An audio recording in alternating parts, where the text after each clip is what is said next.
Señor, te bendecimos, te damos toda la gloria, gracias por el privilegio de poder, Señor, haberte dado lo que recién decimos que te hemos dado. Ahora estamos recibiendo y queremos recibir lo que tú dices que nos has de dar en esta mañana. Espíritu Santo, te pido que tú te muevas con libertad y que Jesucristo sea exaltado por sobre todas las cosas. Amén y amén. Hermanos, hoy voy a hablar acerca de cómo suele obrar Dios.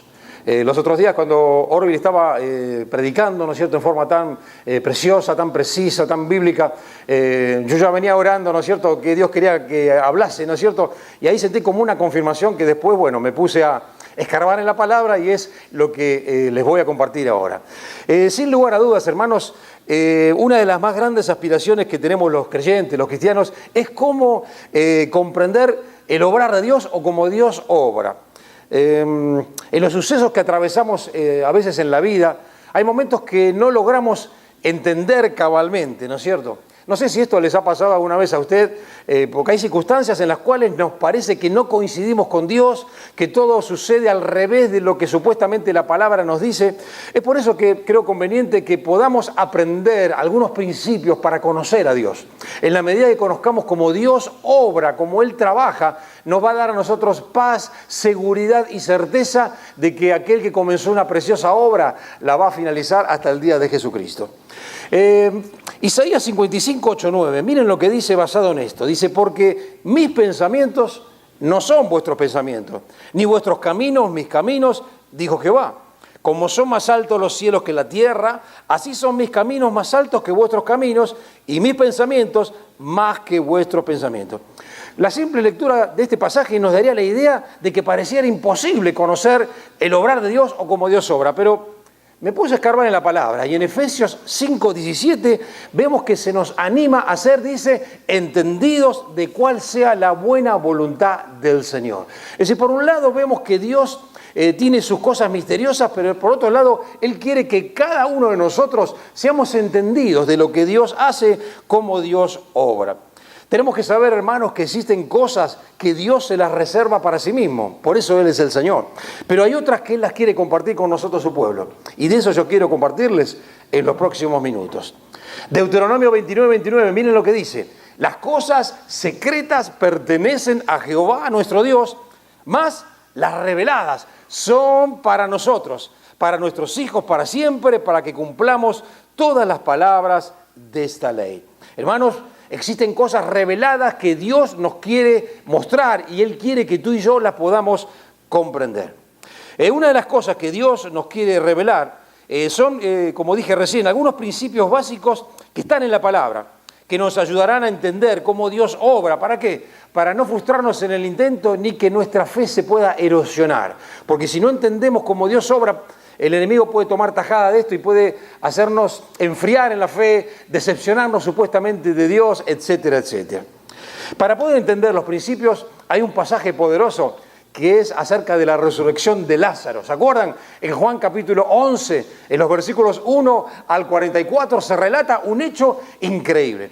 Yo quiero que vayamos a mirar un poquito de eso para entender cómo Dios obra. Para que podamos entender el pasaje, no voy a leer los 44 versículos, estemos tranquilos, porque son muchos. Sí tomar algunas cosas esenciales, porque lo que quiero que te lleves hoy son los principios que Dios quiere para que tú puedas entender en tus propias situaciones de la vida cómo Dios obra. Vamos a ver en este pasaje como punto número 1 la perspectiva humana, ¿no es cierto?, que está enfocada en la necesidad o en lo pasajero. Ahora vamos a ir avanzando para que puedas entender, pero estos son fundamentos para entender hacia dónde vamos con los principios de Dios. Y la segunda cosa que vamos a ver es la perspectiva divina, que está enfocada en el cumplimiento del propósito o la voluntad de Dios, que es lo que tiene un alcance eterno. O sea que en este pasaje vamos a ver dos clases de perspectivas, dos clases de visiones, y ahí iremos avanzando. Hermanos, el propósito de Dios y su comprensión es el supremo anhelo del Señor para sus hijos.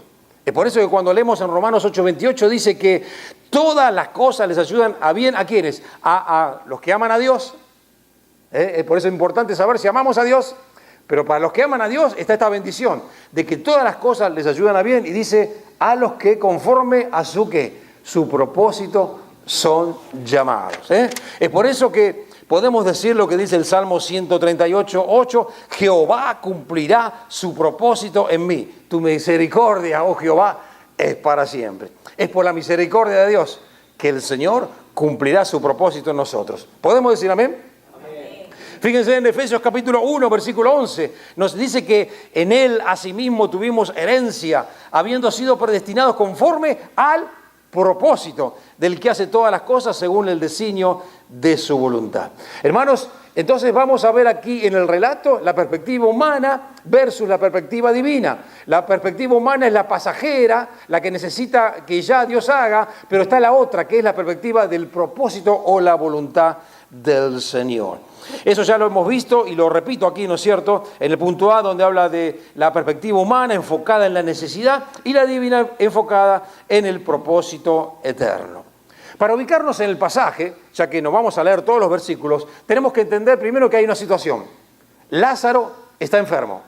Eso es lo primero que tenemos que saber. Lázaro está enfermo. Segundo, aparecen en esta película, ¿no es cierto?, reflejada en la palabra, por así decirlo, personajes. La tenemos a María y a Marta, lo tenemos a Lázaro y lo tenemos a Jesús. Y después hay una necesidad. ¿Cuál es la necesidad que vamos a ver? La sanidad de Lázaro. La sanidad de Lázaro. Así que con eso vamos ahora a adentrarnos, por así decirlo, a meternos adentro del pasaje y comenzamos con el versículo 1, donde nos dice cuál era lo que pasaba. Dice, estaba entonces enfermo Lázaro.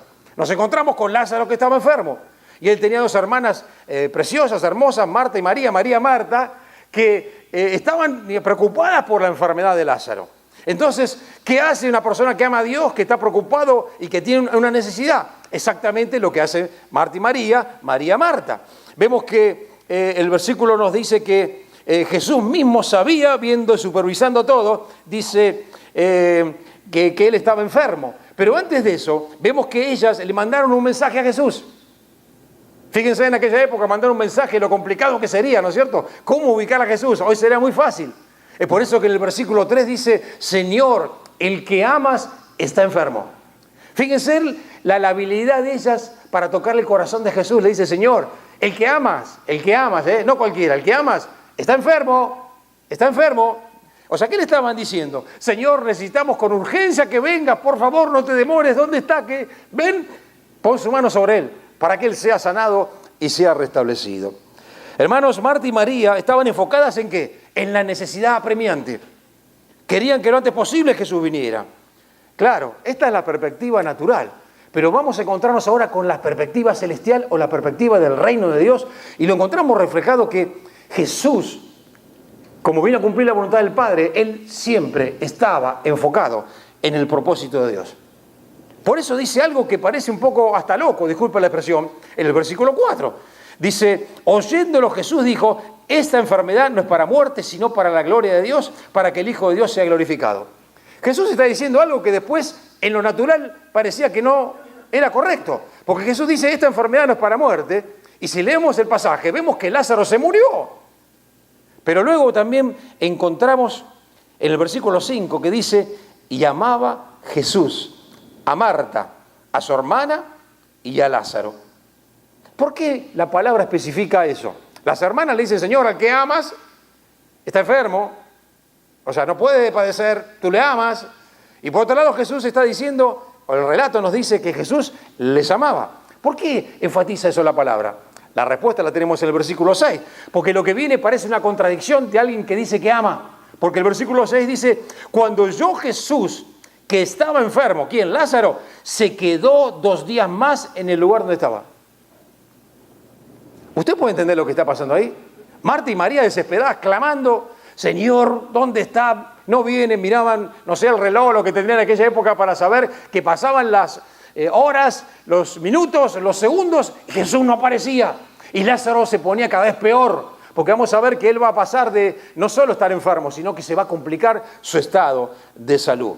Marta y María tenían una necesidad apremiante, pero Jesús se demoró intencionalmente. ¿Acaso no los amaba el Señor? ¿Te ha pasado alguna vez que has tenido una necesidad? ¿Has clamado al Señor con todas las fuerzas para que Él intervenga lo antes posible, traiga solución? y solo recibiste un silencio como respuesta. Como resultado de ese silencio, ¿has llegado a pensar en algún momento de que eres un cristiano como de segunda clase y que Dios tiene preferencia por otros? ¿O que Dios directamente no nos ama? Hermanos, hasta aquí podemos obtener algunos principios para que podamos conocer cómo Dios obra. Porque humanamente, en la necesidad premiante, ¿qué tenía que haber hecho el Señor? Y tenía que haber enviado ya su palabra para sanar, como lo hizo con la hija del centurión, o en presencia ordenar a que sea sanado. Jesús no hizo eso, se demoró a propósito 2 días más. Entonces, ¿qué aprendemos acá? Algo que tú tienes que saber para entender el obrar de Dios y no confundirte. Y saber de que estás en el glorioso propósito de Dios. La primera cosa, hermanos, tenemos que saber que Dios nos ama incondicionalmente. Es por eso que el pasaje enfatiza al que tú amas y también dice que Jesús amaba. Tienes que saber que Dios te ama incondicionalmente. Hermanos, podríamos buscar muchos pasajes. Yo solo menciono acá el de Jeremías 31:3, donde el Señor nos dice, con amor eterno te he amado. O sea, esta es una declaración preciosa. Solamente podemos nosotros declarar amor pasajero a las personas naturales que queremos en la vida. Pero vemos que el Señor dice que nos ama eternamente. O sea, el Señor nos ama desde antes que fuésemos concebidos y nos seguirá amando por los siglos de los siglos. ¿Qué les parece eso? Es una hermosa noticia. El Señor te ama incondicionalmente. La segunda cosa es, hermanos, tenemos que saber que Dios escucha el clamor. Tenemos que saber que no siempre Dios obra repentinamente, pero siempre Dios lo hace oportunamente. En la palabra de Dios vemos que hay 2 veces donde se habla del obrar de repente de Dios. Fue cuando de repente vino el poder del Espíritu Santo en Hechos 2, y después cuando estaba Pablo y Silas en la cárcel y de repente vino un terremoto. Son los únicos 2 pasajes donde habla que Dios trabaja de repente. Es por eso que tienes que entender que muchas veces Dios no opera inmediato o de repente, sino que Él siempre lo hace oportunamente. ¿Puedes decir amén a eso? Amén. Hermanos, como tercera cosa, silencio y o demora no siempre significa negación. Acuérdate de eso. A veces pensamos que el silencio de Dios es negación, cuando Dios está trabajando todavía. Por eso es importante saber que silencio y o demora no siempre significa negación. Hermanos, he descubierto que los tiempos de silencio y a veces de demora, Dios los permite para revelar el estado de nuestro corazón. Porque, hermanos, a veces pensamos nosotros que somos la última Coca-Cola del desierto, que somos los ungidos. Y el Señor nos muestra de que tenemos a veces hasta quejas contra Dios. Tenemos actitudes que no nos imaginábamos que pudieran fluir, a menos que hubiésemos estado atravesando ese tiempo de silencio y el tiempo de demora. Y como cuarto principio, hermanos, que vemos hasta aquí, Dios está trabajando, aunque no parezca, ni lo sintamos. Acuérdense, somos hombres y mujeres del Espíritu. Nosotros tenemos un cuerpo que habita, que tiene un alma y que tiene un espíritu. El problema está que muchas veces nos damos cuenta que en Cristo tenemos un espíritu, somos un alma que está en una caja llamada cuerpo. Dios está esperando de que nosotros actuemos en lo que hemos sido llamados a ser, hombres y mujeres del Espíritu. Ahora bien, volviendo al relato, nos encontramos con María y Marta, que me imagino que en este punto ya estarían desesperadas. Y es por eso que Jesús mismo, en el versículo 14, habiéndose demorado, Jesús dice lo más tranquilo, Lázaro ha muerto.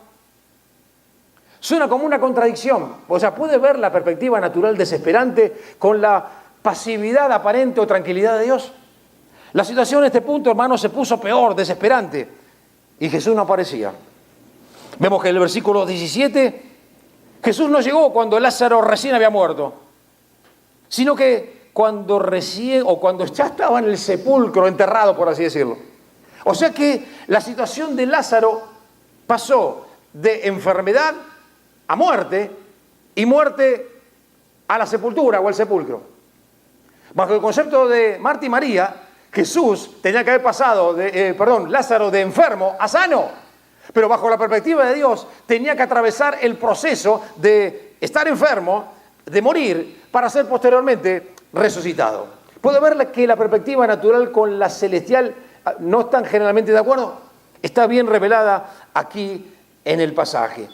Podemos observar la diferencia que hay entre la necesidad humana y el propósito de Dios. Hermanos, la óptica natural parecía que Lázaro no recibió nada, Jesús no respondió, era el final. Eso es lo que humanamente se veía. Bajo la óptica divina, el propósito de Dios no era sanar a Lázaro, sino, como recién mencioné, resucitarlo luego de varios días de haber estado enterrado. Bajo la óptica divina, faltaba todavía el obrar de Dios. Hermanos, esto es lo que le sucedió a Marta y María. Pidieron inmediata ayuda al Señor. Él no le respondió. Todo parecía un triste final. Inmersas en esa desesperación por la necesidad, ellas no podían ver otra cosa como que su necesidad no había sido suplida. Hermanos, esto parecía, como dice el programa, caso cerrado. ¿No es cierto? Bajo la perspectiva natural, caso cerrado.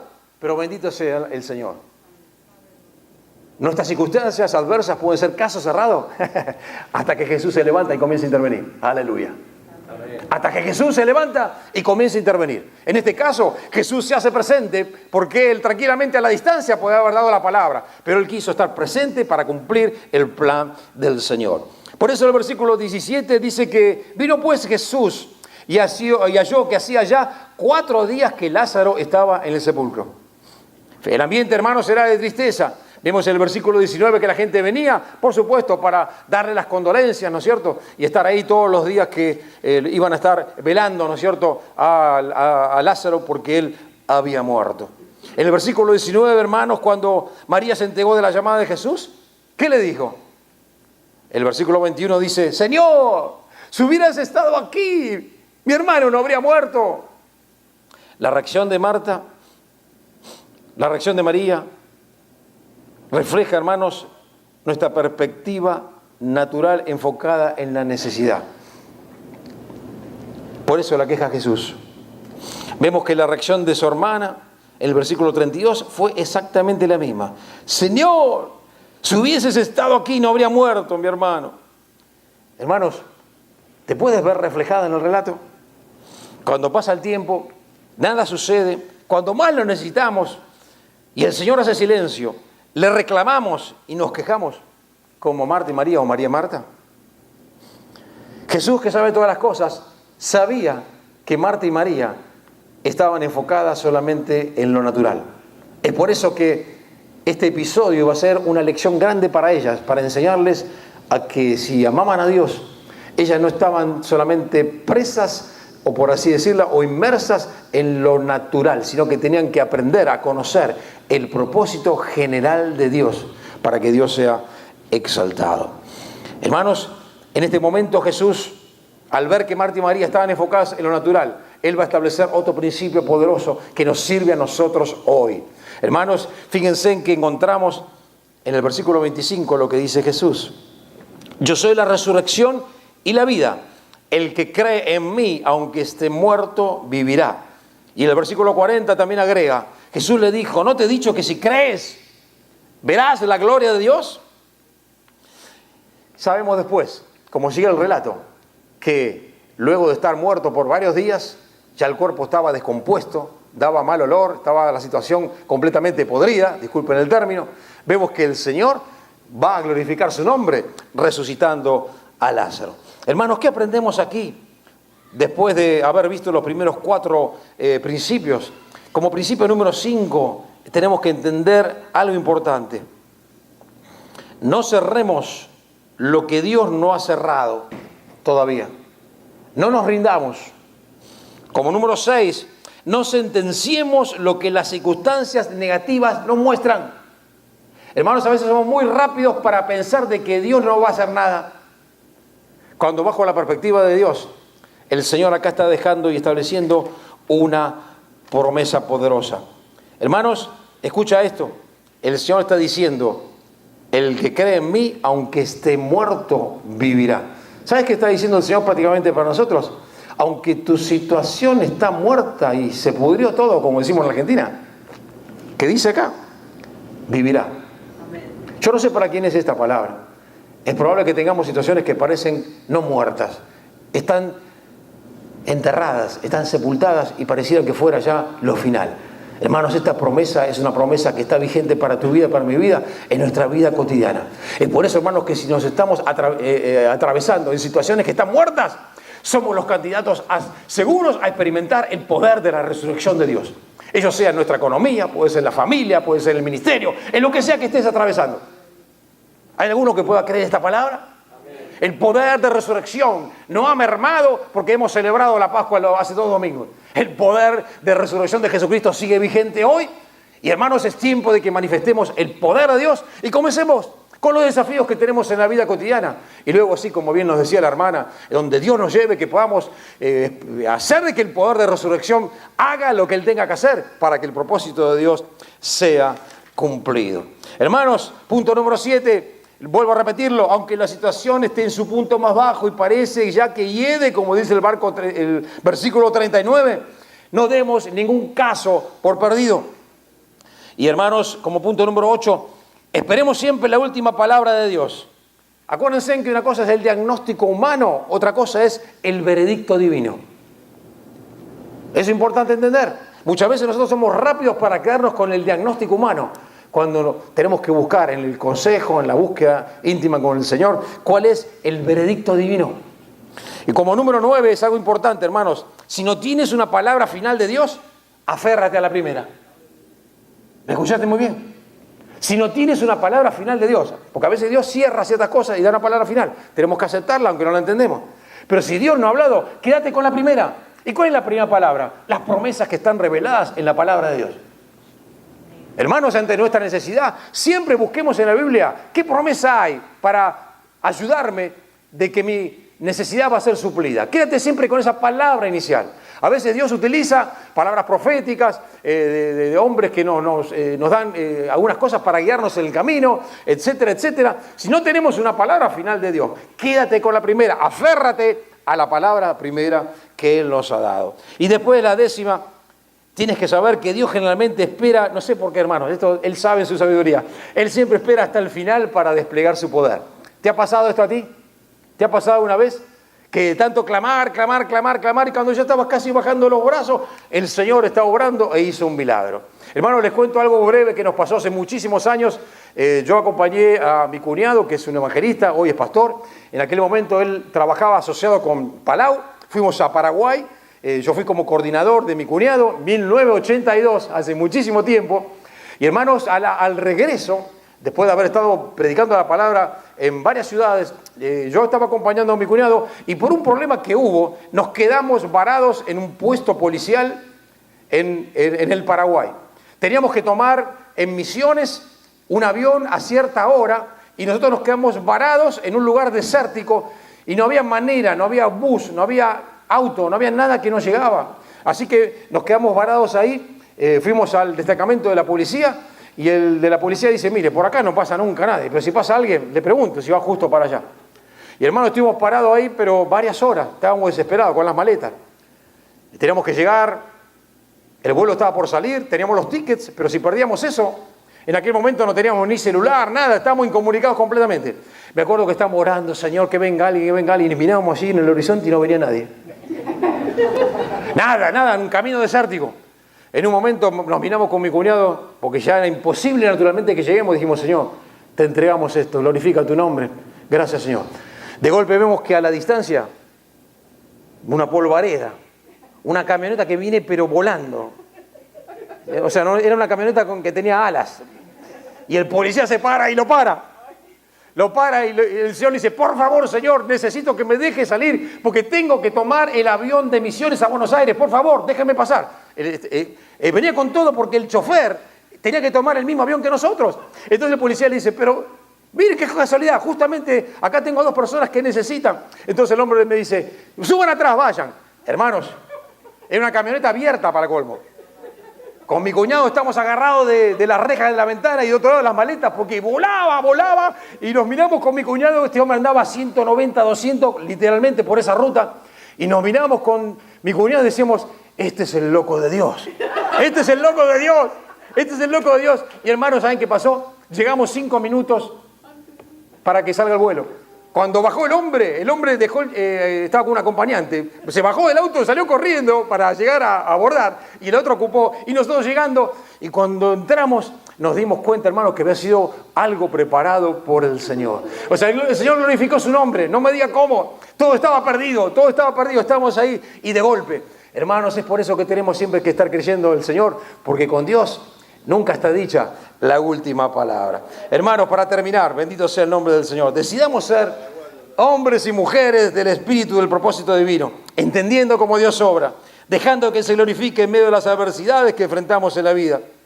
Que el Señor nos dé, como dice Efesios 1:17, espíritu de sabiduría, de revelación, para que cuando esto suceda, vamos a entender lo que Romanos 8:28 dice, que todas las cosas ayudan para bien a los que aman al Señor. Hermanos, como hijos de Dios, hemos sido llamados a ser un pueblo que vive en el propósito de Dios, aún en medio de la adversidad y la necesidad. Es por eso que decidamos ser de aquellos que le dicen al Señor: oh Dios, que tu santo propósito sea cumplido. ¿Estás dispuesto en esta mañana a poder decirle eso al Señor? A rendirte ante Él. Cuando ves que en el camino no hay nada y se te pierde el avión, decirle: Señor, nos rendimos, pero que tu propósito sea cumplido. Hermanos, tú y yo somos hombres y mujeres del Espíritu y debemos reaccionar diferente en medio de las necesidades y vicisitudes de la vida. Dios quiere que nos movamos con la perspectiva del propósito de Dios más que la necesidad natural. ¿Estás dispuesta? ¿Estás dispuesto a tener esa clase, esa calidad de vida? Dios nos llama como comunidad del reino a que podamos ser hombres y mujeres del propósito de Dios. Señor, te bendecimos en esta mañana. Padre, tu palabra es tan impactante que nos muestra la necesidad que tenemos de no dejarnos llevar simplemente por la necesidad, sino de saber que como hijos tuyos somos hombres y mujeres de tu propósito. Señor, en esta mañana queremos decirte, Señor, que tu santo propósito sea cumplido en nuestras vidas. Aquí estamos, Señor. Recibe toda la gloria. Y el pueblo del Señor dice bien fuerte: amén y amén. Bendiciones, hermanos.